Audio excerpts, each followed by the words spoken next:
Bonjour, bienvenue chez moi. Je me présente Carl Morneau et je vous représente Vincent.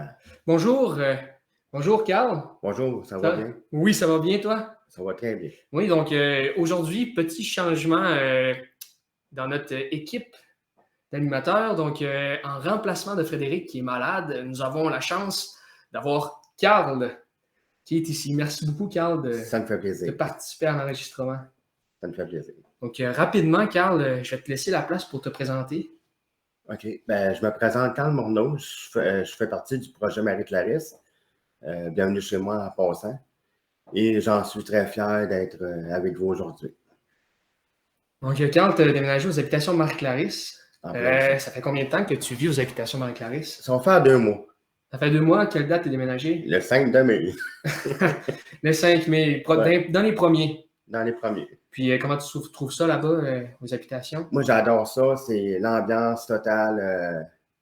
On se fait du fun, on se parle. Les locataires sont très bien. Oui. La vie avec les voisins. La vie là, avec les voisins, là, je dirais, là, c'est un cadeau du ciel.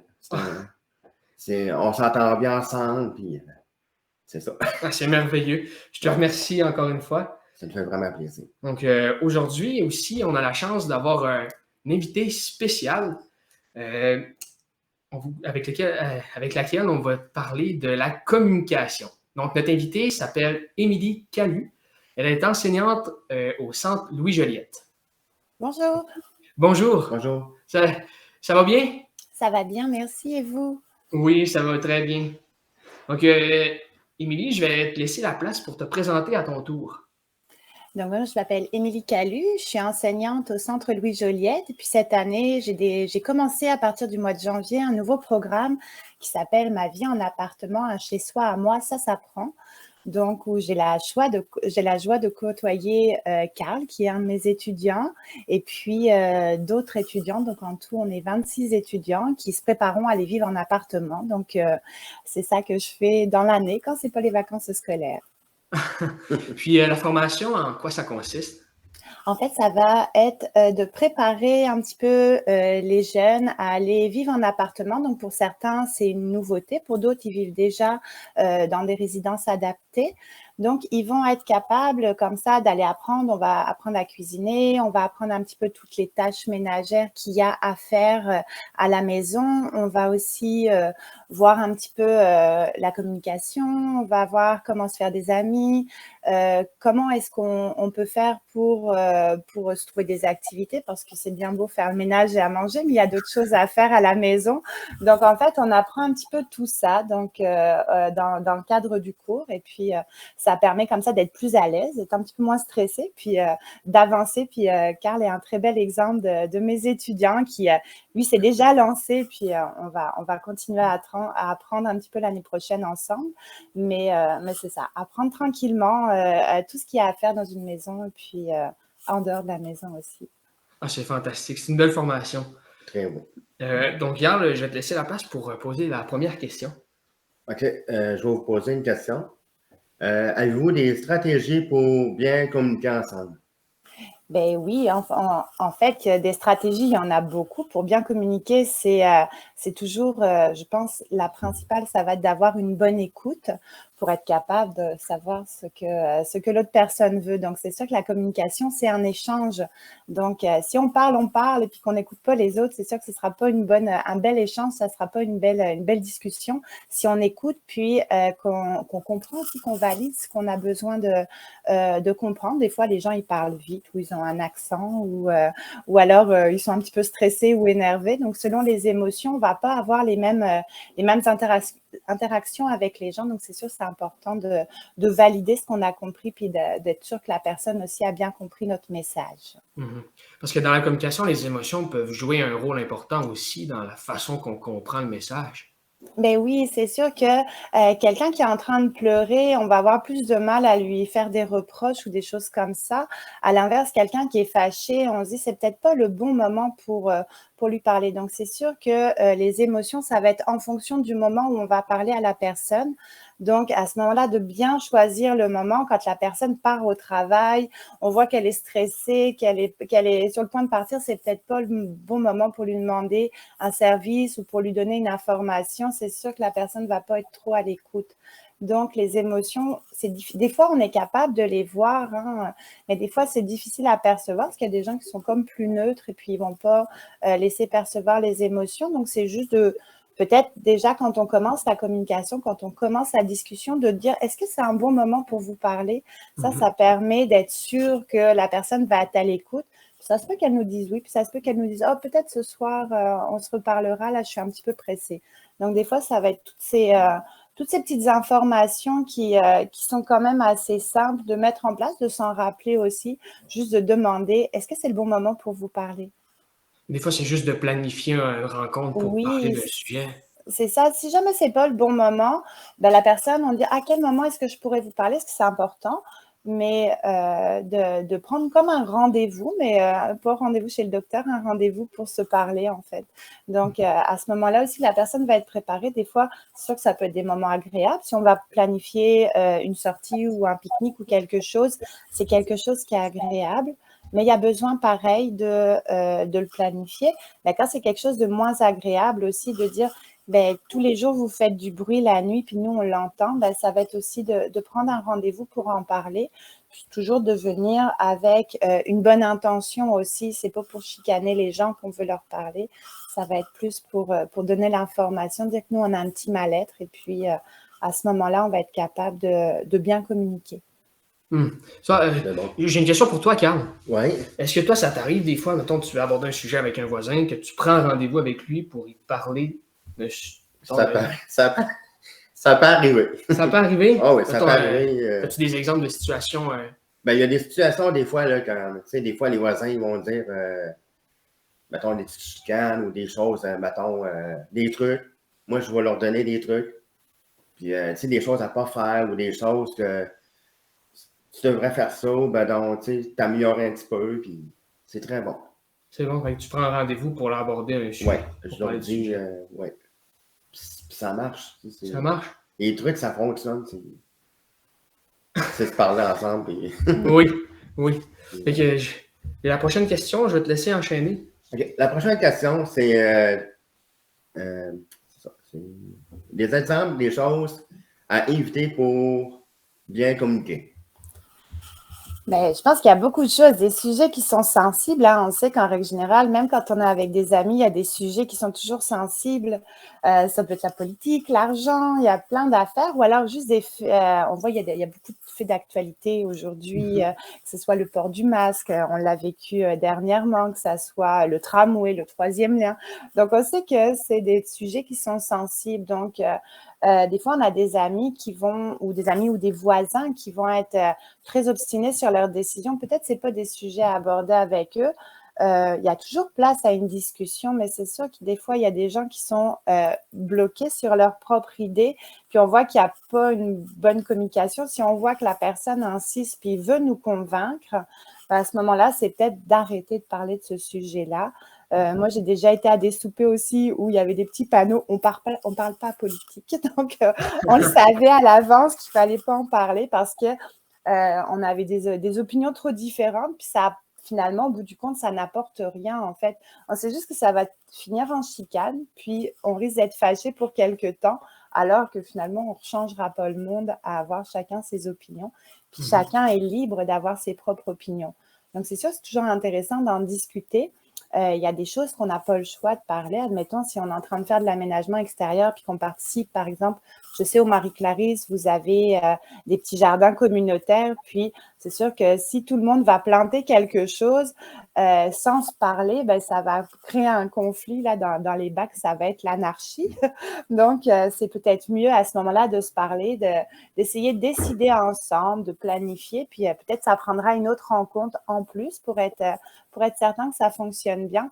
Mais c'est toujours possible, en règle générale, de communiquer puis que ça se passe bien. Donc, il suffit d'être à l'écoute, d'écouter ce que les autres aussi ont à dire pas juste arriver avec ses idées puis dire c'est comme ça qu'on va faire. C'est sûr que ça peut créer un malaise dès le départ.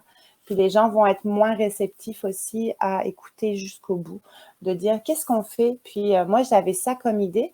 Donc, c'est toujours important quand on communique de parler toujours à la première personne.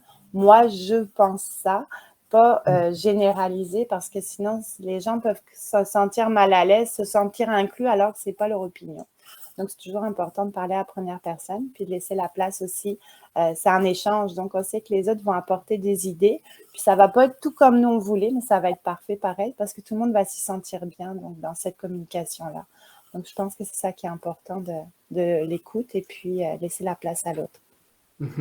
Laisser la place pour écouter. Il y a aussi des fois, avec les autres, il y a des sujets à éviter, mais il y a aussi je dirais mettons des blagues de mauvais goût à éviter aussi souvent, ou des opinions puis des commentaires parfois un peu pointus puis on dirait qui rendent mal à l'aise les autres. C'est vrai. Moi, je pense qu'il ne faut pas hésiter à le dire qu'on est mal à l'aise, dire « Oh, ça, moi, je trouve ça pas drôle. » Donc, faut exprimer parce que des fois, ça se voit sur notre visage. On voit que notre visage change d'allure, donc on est bloqué, dire « Oh non, ça ne nous plaît pas. » Mais c'est sûr que des fois, on n'est pas très expressif ou alors on va prendre sur soi. Mais c'est pas bon de prendre toujours sur soi parce que peut-être que le voisin va nous faire une blague tous les matins, puis le matin, on va être un petit peu plus fatigué. Elle passera pas la blague, puis on va passer des mauvaises journées. Donc, c'est mieux de dire, moi, je suis pas trop à l'aise que tu me fasses des blagues comme ça. J'aime ça, l'humour, mais on n'a peut-être pas le même ou peut-être ce sujet-là, il est plus délicat pour moi. Donc, c'est sûr que la communication, c'est vaste, mais faut pas hésiter à le dire parce que les personnes ne peuvent pas lire dans nos idées, dans nos pensées. Donc, si on le dit pas, ben, c'est sûr que la personne ne sera pas au courant. Ou alors, si on veut être poli, on va rire, mais ça ne va pas bien fonctionner parce que la personne, au bout de 6 mois, se dit pourquoi elle a changé? Maintenant, elle ne me parle plus. C'est juste que nous, on va avoir accumulé. Si on l'avait dit au début qu'on n'était plus trop à l'aise d'écouter ça, ben, c'est comme le meilleur moyen de que la personne, qu'on garde des bonnes relations avec les personnes, puis que la personne sache que ce sujet-là, c'est plus sensible pour nous. De mettre nos limites. Oui, nos c'est limites ça. dans la relation, puis de les exprimer. C'est vrai. Moi, je trouve que de venir cogner chez moi à minuit, c'est dérangeant quand je fais dodo. J'aimerais ça que... Moi, j'aimerais que tu évites de venir. Je sais pas même à ça si c'est correct. Je pense que oui. Moi, je me couche de bonne heure chez quelqu'un, sinon je suis de mauvaise humeur toute la journée, puis je vais être ronchon. Donc, à ce moment-là, de dire, moi, le soir, je me couche de bonne heure, donc c'est mieux de ne pas me déranger. On le fait des fois avec nos courriels, on envoie des messages automatiques de dire, là, il est un petit peu, je suis partie en vacances ou je suis malade en ce moment. Ben, ça se fait aussi à l'oral de dire, moi, passer 20 heures, c'est comme je suis plus là pour personne. Donc, tu peux m'envoyer un message texte si tu veux, mais peut-être pas venir taper à ma porte comme ça. Si jamais je suis disponible à répondre, je le ferai. Si je ne suis pas disponible, ben, ma foi, ça ira à demain. Et voilà. C'est ça. Donc, merci. On va enchaîner. Carl, je te laisse encore la prochaine. Tu as toute la place. Ouais. Merci. Comment bien dire notre idée? Nos idées? Comment on va... Ben, déjà, je pense qu'il faut que nous, on sache nos propres idées. Hein? Si on sait qu'on doit aborder un sujet, si on doit faire une rencontre, comme aujourd'hui, j'imagine, Carl, tu as préparé des petites questions pour me poser. Tu n'es pas venu comme ça, dire, bon, on va jaser, puis on verra ce qu'il en sort. Donc, c'est sûr, si on a quelque chose de spécifique à donner, ben, ça va être d'organiser un petit peu nos idées. Des fois, on peut prendre des petites notes. On n'est pas obligé d'emmener nos notes, mais au moins juste de les écrire. On sait ce qui est important à dire. Un petit peu comme quand on va à l'épicerie, on fait une liste pour ne pas oublier des choses. Ou des fois, quand on va chez le médecin, on n'y va pas tout le temps. Donc, on dit, ah, c'est vrai, il faut que je lui dise ça, il faut que je lui dise ça. Donc, on peut se faire une petite note. Puis même si notre petite note, on l'a avec nous, ben, c'est bien correct. Il suffit de le dire, de dire, ah, je me suis fait une petite note parce que j'avais plusieurs choses, plusieurs informations à vous donner, puis je ne voulais pas en oublier. Donc, c'est sûr que c'est toujours mieux de se préparer à une petite rencontre, que ça soit une rencontre informelle ou une rencontre formelle. On se prépare toujours un petit peu, comme ça, on n'oublie pas. Puis même si on a oublié, on peut toujours envoyer un petit message ou dire « Oh, la dernière fois, j'avais oublié de vous dire ça. » Donc, il n'y a pas de choses qui sont complètement perdues. On peut toujours se réajuster avec le temps, surtout quand c'est des voisins. on les croise souvent. Donc, c'est sûr que c'est mieux si on a beaucoup d'informations à donner, de valider que la personne soit disponible, puis de peut-être pas donner trop d'informations non plus d'un coup. On peut étaler les choses les plus importantes, parce que sinon, si on arrive avec une grande liste pour donner beaucoup d'informations, peut-être la personne ne va pas tout percevoir. Ou alors, des fois, il reste toujours la communication écrite pour ça, d'envoyer un petit courriel ou des choses comme ça, juste pour que la personne se rappelle aussi tout ce qu'on avait comme information. Tout comme vous, quand vous êtes arrivé au Marie-Clarisse, tous les nouveaux occupants, c'est comme ça permet de dire il y a beaucoup de règles. Si on donne toutes les règles à l'oral, ça se peut qu'on en retienne juste la moitié. 3-4 jours après, il n'en reste plus beaucoup qu'on se souvient. Donc, de se prendre des petites notes pour se rappeler des choses essentielles. Oui. Toi, Carl, c'est quoi? Qu'est-ce que tu préfères? Avoir tout d'un coup les informations ou un petit peu, puis prendre le temps? Avoir des informations par petit peu, puis prendre le temps, puis après ça, c'est pour bien communiquer ensemble, puis après ça, parler des choses là, pour améliorer un peu les livres. On reparlait un petit peu après là, de Ouais. ça. C'est parfait. Puis, moi, j'avais juste une question de précision. C'est quoi la différence entre informel et formel quand on parle d'une rencontre? Alors, une rencontre informelle, ça peut être un pique-nique, ça va être plus dans le cadre des choses pas trop importantes. On peut se parler de petits aménagements, des petites nuisances ou des choses comme ça. Une chose qui est plus formelle, c'est quelque chose avec lequel on va devoir composer. En fait, c'est des informations vraiment importantes puis que tout le monde doit les appliquer. Donc, c'est sûr qu'une rencontre formelle, on sait que souvent, on a pris un rendez-vous à l'avance, puis on sait qu'il y a quand même des choses qui vont peut-être devoir changer ou des décisions qui vont devoir être prises. Contrairement à l'informel, si on va faire un pique-nique, le choix de la salade, c'est pas si important. Ça dépend. Ça dépend avec qui on va pique-niquer. Il y a des gens pour qui c'est un sujet crucial. Oui, il y a des gens pour qui c'est important. Ouais. Puis ensuite, encore à ton tour, Carl. Merci. Merci, Vincent. Ça me fait plaisir. Comment bien communiquer en groupe? Ça, c'est comme on le vit en classe, je pense, Carl. Ouais. C'est sûr que plus on est jeune, plus on va mettre un cadre dans le groupe. Donc, c'est-à-dire, on va lever la main pour parler. Ça, c'est quand on est plus jeune. Quand on est de plus en plus adulte, c'est sûr que c'est quelque chose qu'on fait moins. Mais ça reste que quand il y a beaucoup de monde, ça peut être une façon de communiquer. Parce que si tout le monde parle en même temps, personne ne va s'écouter. C'est là où, des fois, il y a comme un malaise qui va se créer. Puis les personnes qui sont un petit peu plus timides ou gênées vont avoir du mal à donner leur information. Donc, ça va dépendre peut-être du nombre de personnes pour communiquer.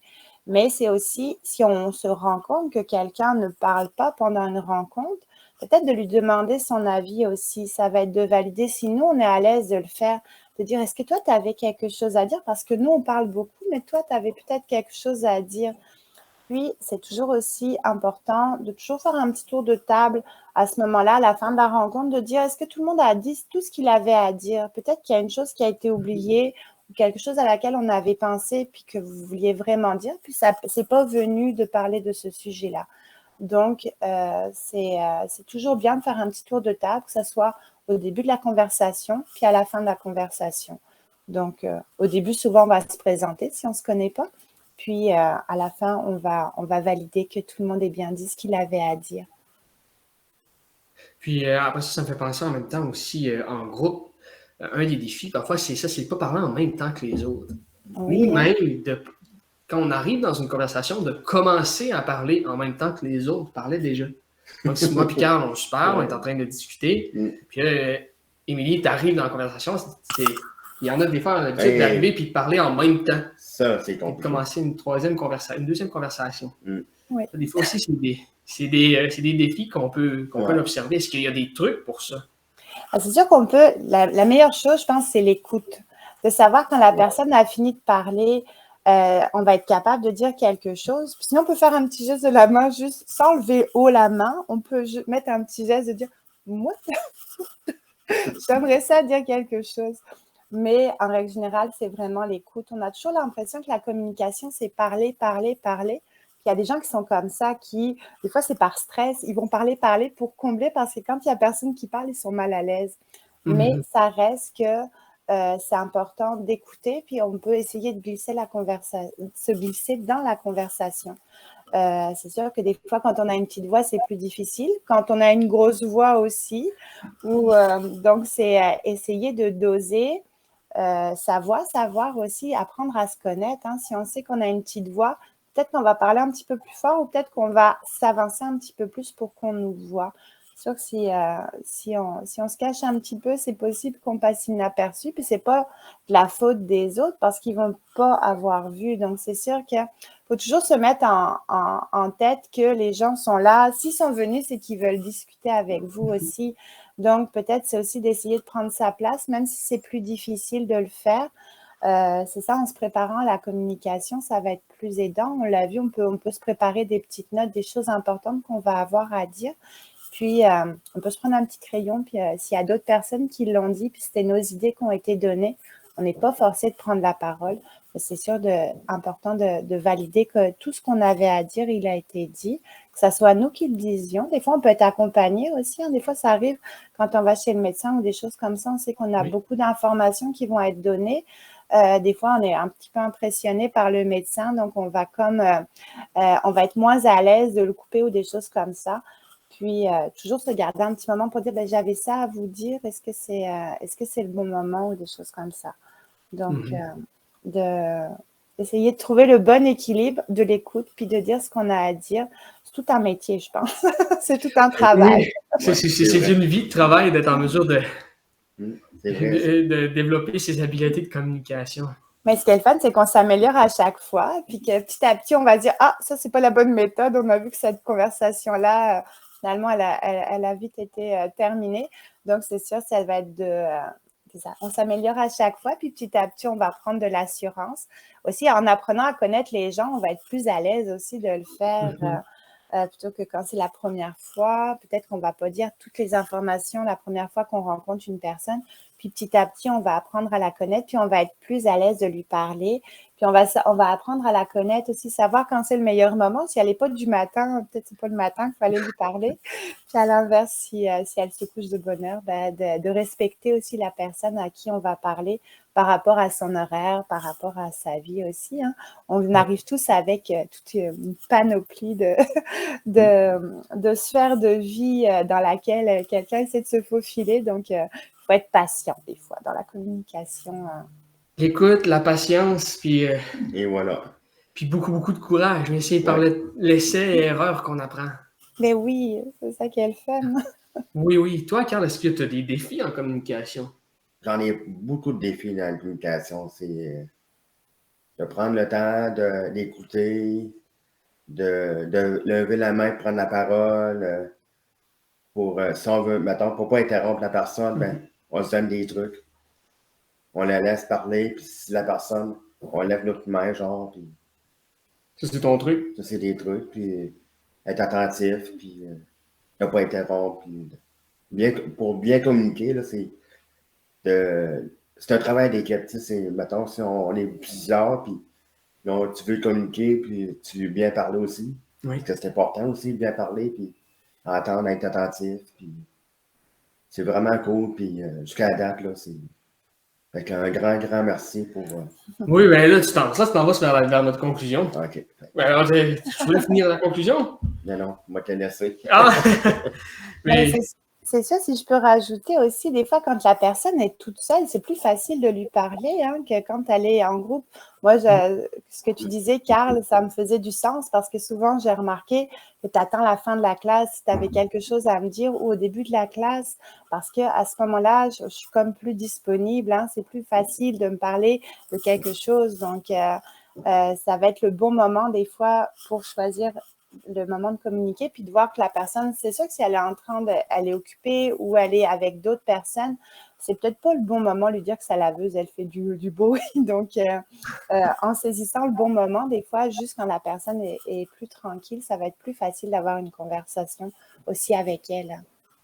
Donc, à la fin d'une rencontre du comité jardin, d'aller voir une personne pour lui parler de son opinion puis de comment toi, tu vois les choses, si tu ne vois pas pareil qu'elle.